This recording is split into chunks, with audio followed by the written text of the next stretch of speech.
Assalamualaikum warahmatullahi wabarakatuh. Bismillah kanthi nyebut asmani Gusti kang Maha Welas lan Maha Asih. Ada sebuah pertanyaan yang sebenarnya itu adalah hal yang terkait dengan meditasi. Terkadang kita selalu berpikir bahwa sebuah meditasi atau penenangan diri itu kita harus berfokus pada satu titik.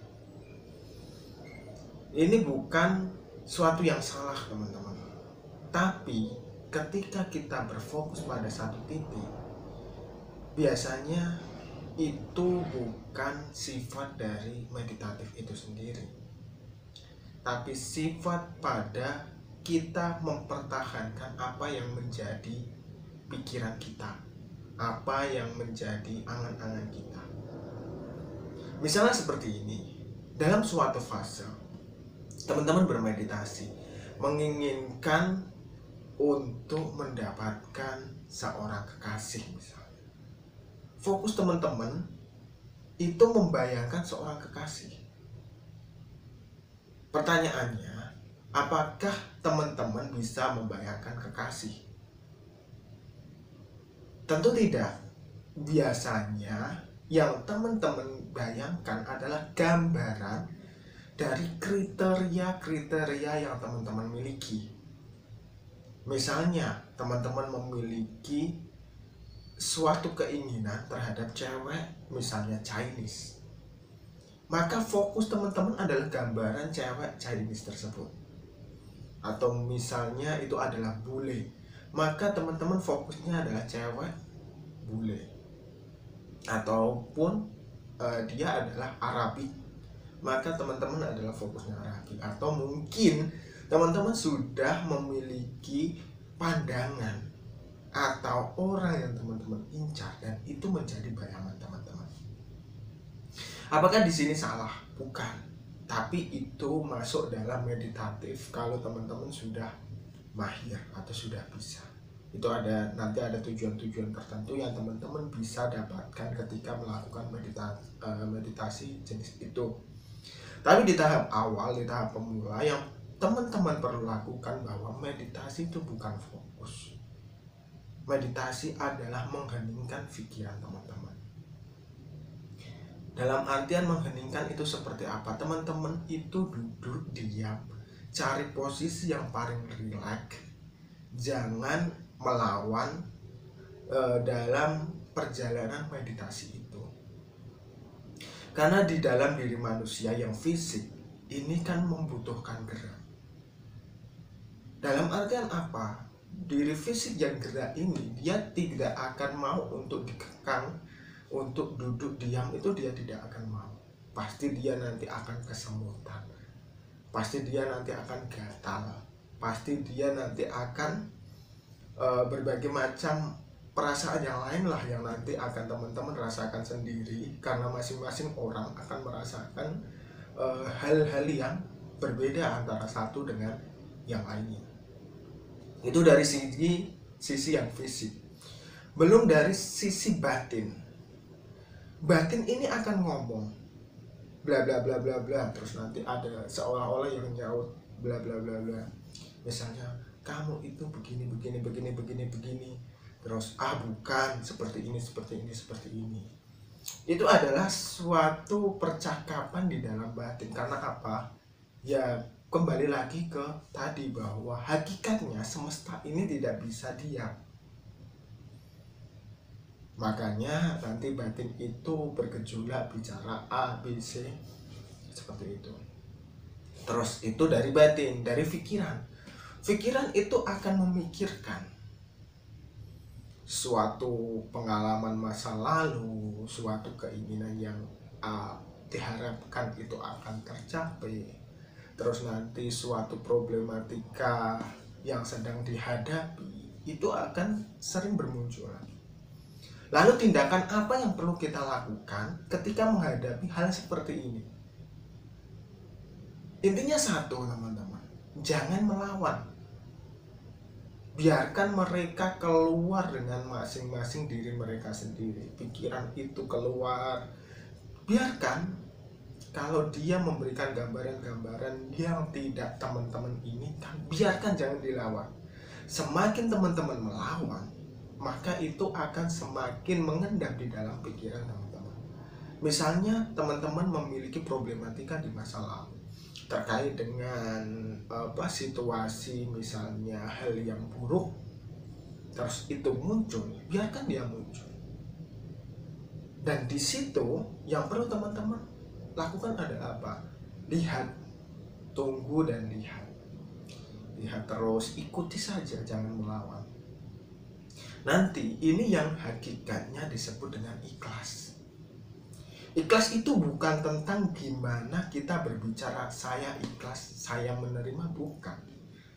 Tapi ketika di dalam perasaan jiwa kita itu mampu untuk menerima hal tersebut, untuk menerima kehadiran suatu problematika tersebut,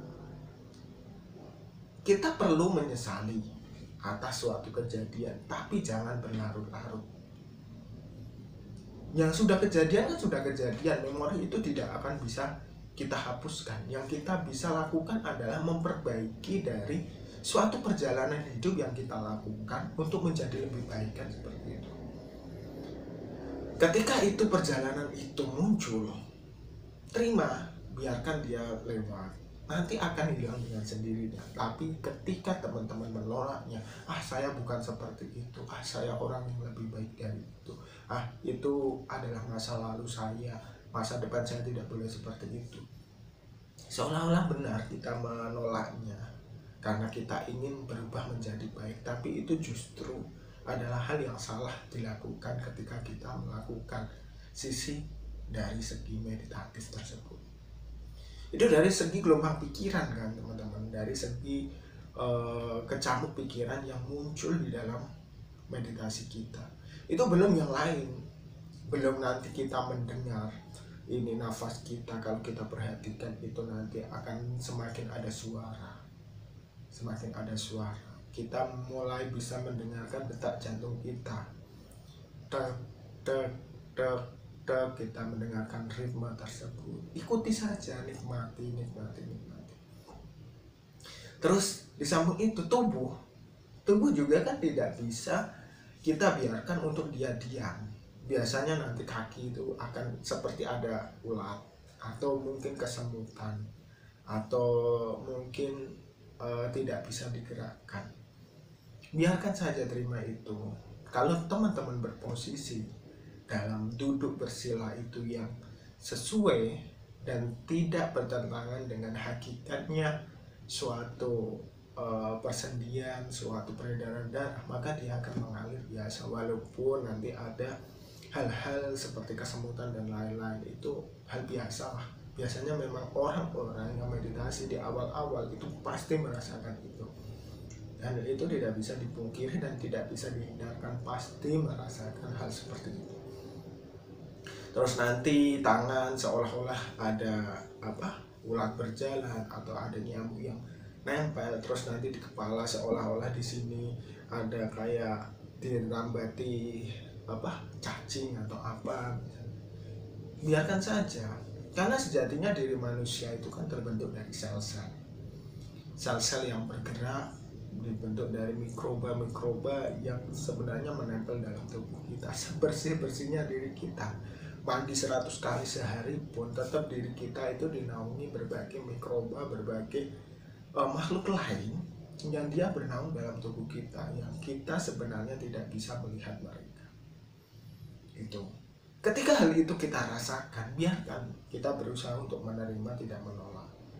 Kalau kita di awal-awal meditasi biasanya itu tidak akan betah menerima hal tersebut. Biasanya 5 menit, 10 menit kita akan merasakan. Tapi ketika kita menjalankan terus,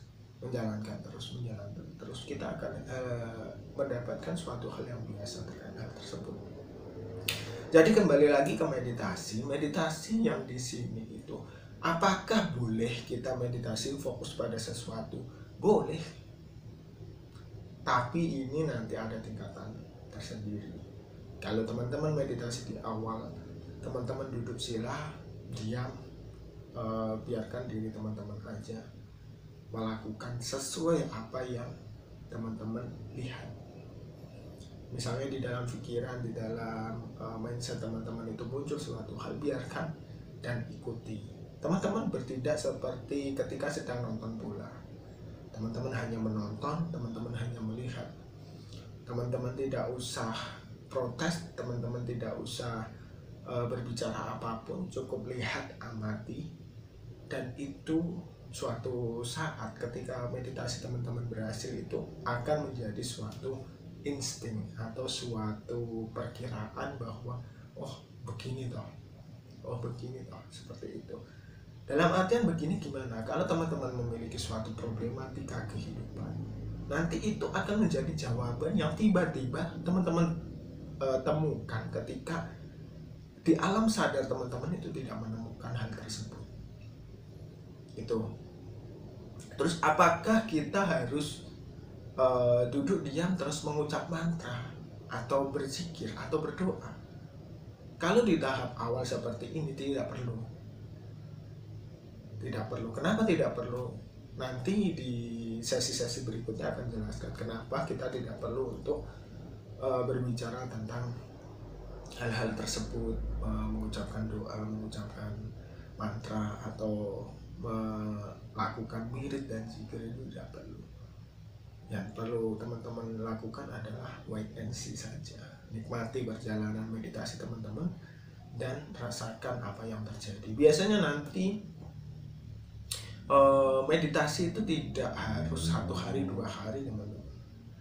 Kalau teman-teman berpikir bahwa saya melakukan meditasi hari ini terus minggu depan berhasil, itu salah besar, nol besar. Kecuali teman-teman memang mahir atau teman-teman memang ada keturunan yang pernah mengajarkan teman-teman walaupun sedikit di masa kecil tentang hal tersebut. Tapi kalau memang teman-teman awal, benar-benar dari awal, dari nol, maka teman-teman yang akan mendapatkan itu nanti adalah suatu gambaran-gambaran mengenai perjalanan teman-teman. Biasanya rata-rata kalau kita rutin menjalankannya itu ya kurang lebih 6 bulan, 1 tahun, 2 tahun itulah. Itu teman-teman baru bisa mahir. Tapi kalau teman-teman itu memang pernah memiliki dasarnya, maka itu akan lebih mudah lagi. Oke, seperti itu teman-teman. Wassalamualaikum warahmatullahi wabarakatuh.